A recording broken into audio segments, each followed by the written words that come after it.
सोचिए, अगर मैं आपसे कहूँ कि इस दुनिया में एक ऐसा आइलैंड भी मौजूद है जहाँ जाना कानूनन मना है, और अगर कोई वहाँ जाने की कोशिश करे तो शायद वो कभी वापस ना आ सके। ये कोई हॉरर मूवी की कहानी नहीं, बल्कि हमारी इसी दुनिया की एक हकीकी जगह है। एक ऐसा आइलैंड जहाँ रहने वाले लोग हजारों सालों से बाहर की दुनिया से बिल्कुल अलग जिंदगी गुजार रहे हैं। ना उनके पास इंटरनेट है, ना मोबाइल फोन्स, ना बिजली, और ना ही मॉडर्न टेक्नोलॉजी। और सबसे हैरत की बात ये है कि उन्होंने शायद ये भी नहीं पता कि दुनिया कितनी बदल चुकी है। लेकिन सवाल ये है, आखिर ये लोग बाहर की दुनिया से इतनी नफरत क्यों करते हैं, और इंडिया की गवर्नमेंट ने इस आइलैंड के करीब जाने से मना क्यों किया हुआ है।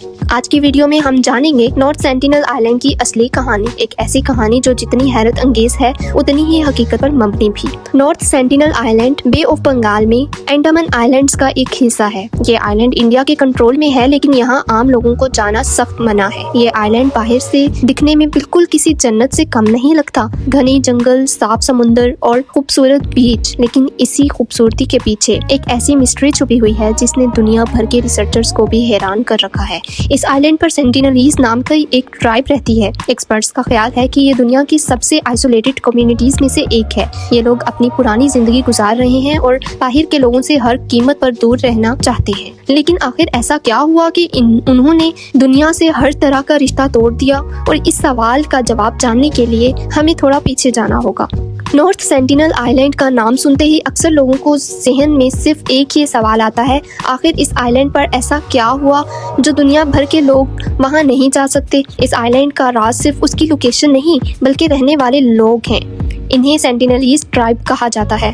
ये दुनिया की सबसे पुरानी और सबसे ज़्यादा आइसोलेटेड कम्युनिटीज़ में से एक मानी जाती है। साइंटिस्ट का अंदाज़ा है कि ये लोग हज़ारों सालों से इसी आइलैंड पर रह रहे हैं। उन्होंने अपनी ज़िंदगी का तरीका कभी मॉडर्न दुनिया के मुताबिक नहीं बदला। आज भी ये शिकार करते हैं, मछली पकड़ते हैं और जंगल के रिसोर्सेज पर अपनी ज़िंदगी गुजारते हैं। सबसे हैरत की बात ये है कि उनकी ज़ुबान और कल्चर के बारे में बहुत कम मालूमात मौजूद है। क्यों? क्योंकि उन्होंने कभी बाहर के लोगों को अपनी कम्युनिटी का हिस्सा बनने नहीं दिया। जब भी कोई बोट या हेलीकॉप्टर आइलैंड के करीब नजर आता है, ट्राइब के कुछ अफराद बीच पर आकर इशारों या तीर कमान के जरिए उन्हें दूर रहने का सिग्नल देते हैं। ये उनके तरीका है कहने का कि हमारी दुनिया में मत आओ।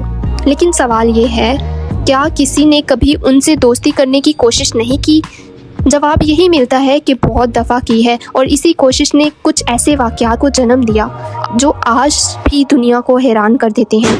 अगले हिस्से में हम जानेंगे कि रिसर्चर्स ने उनसे कांटेक्ट करने की कोशिश कैसे की और उसका नतीजा क्या निकला।